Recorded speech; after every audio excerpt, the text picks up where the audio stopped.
led by two-time Southern Conference Coach of the Year, Heath Eslinger. Your Chattanooga Mocs wrestling team is Chattanooga strong. That is amazing right there, how many times he snapped him and brought him back. Chattanooga is home to 29 SoCon tournament titles, 16 regular season championships, 151 individual champions, 7 SoCon Wrestlers of the Year, and 9 Division I All-Americans. You're watching Monday Moc Talk, hosted by head coach Heath Eslinger. Welcome, Chattanooga wrestling fans, to the January 30th edition of Monday Moc Talk. Always more fun to do these mock talks when you're coming off a great weekend. Obviously, from a competitive standpoint, we let one get away from us on Saturday against Campbell.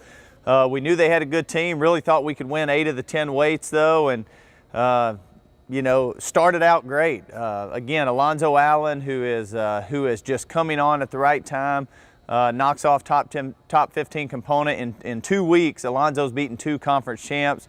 Obviously the 125 champ from last year, and then knocks off the 133-pound champ from last year this year, who's down at 125 and a tough competitor, Nathan Kreiser. Alonzo just continues to get better. He's wrestling with a ton of confidence. I don't know what it is. I don't want to talk about it. Just he is wrestling really well, believing in himself and doing the right things day in and day out to position himself to compete at a really high level. And I think you're going to see some great things from him. His offense is unbelievable. And he's made some minor adjustments in his wrestling that has really pushed him into an elite level here in Division I wrestling. Also at 133, Chris Devian, great weekend.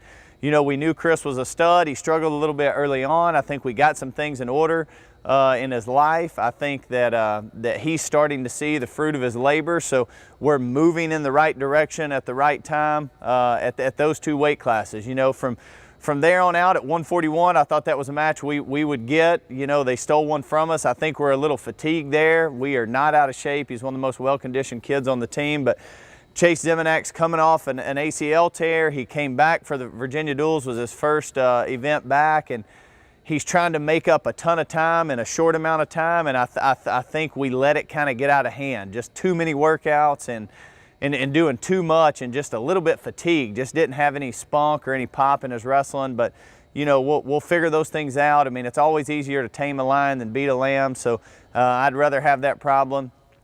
You know, then there at the end, you know, we come back, we lose we lose 3 in a row there, we win the next 2, get a pin.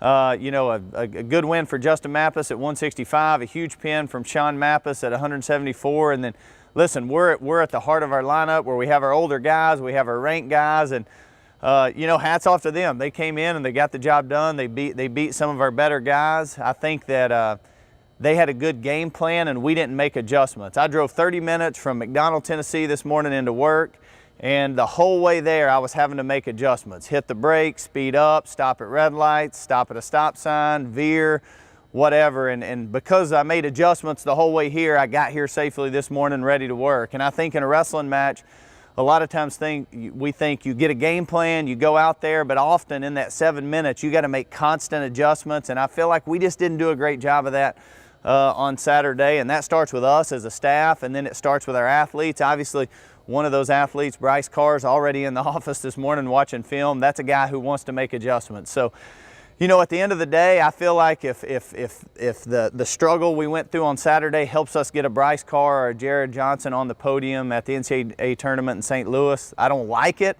but I'm willing to move on and learn from it, and that's what we're going to do today. We're going to have a great week of practice, and we're going to get ready for this upcoming weekend. We followed that duel up, you know, the duel against Campbell. I also want to give a shout out to my man Jared Johnson. Listen, the match came down to him.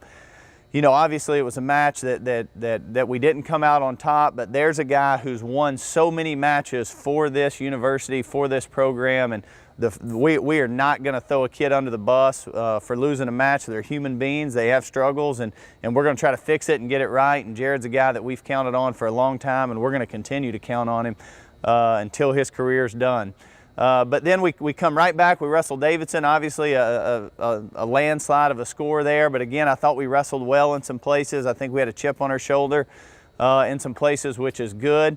But that comes to a close. We got a big week this week. We go to Gardner-Webb and App State, 2 of the teams that were picked to finish at the top of our conference this year. Obviously, App State's having a great year. Gardner-Webb's got a very good team. So, you know, there's a lot on the line still for conference title. We can still get a share of the conference title if we go 2-0 this weekend. So it's time to refocus. We got to make some adjustments. We got to refocus, and we got to have a great week of practice, and we got to have all 10 guys firing on all cylinders as we go into these matches on Friday and Sunday. And I am committed as the coach.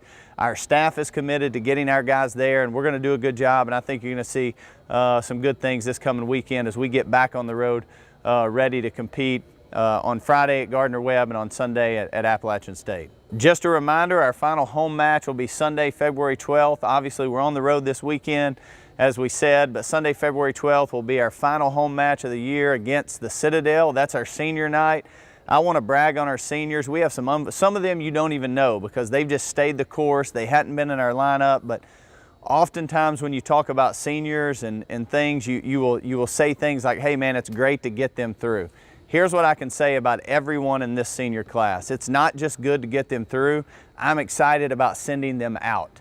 We have some unbelievable individuals that are going to graduate, some who have already graduated in graduate school, but we have some unbelievable seniors who are great men and are going to do great things, not only in this community, but wherever they go. So Sunday, February 12th, make sure you plan to be here at 2 p.m. as we take on the Citadel and honor these seniors for their contribution to Chattanooga wrestling. This history goes way back and it will continue way beyond us, but these guys are a part of the present and we're grateful for them. So thanks for tuning in to this edition of Monday Moc Talk. We're going to bring you some great news next Monday as we get back off the road. We appreciate your support, your paying attention and being in tune with all things Chattanooga wrestling. Chattanooga strong.